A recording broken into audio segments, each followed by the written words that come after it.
Saya Laksamana Keumala Hayati.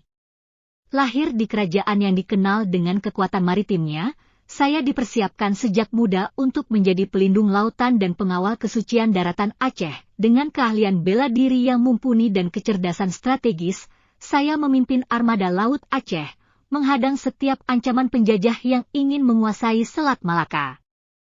Keberaniannya tidak hanya terukir dalam pertempuran melawan Portugis, tetapi juga dalam diplomasi, memperkuat posisi Aceh sebagai kekuatan maritim di mata dunia. Namun, kegigihan saya bukan tanpa pengorbanan. Di tengah gelombang pertempuran, saya tidak hanya bertarung untuk negeri, tetapi juga untuk martabat dan kehormatan perempuan.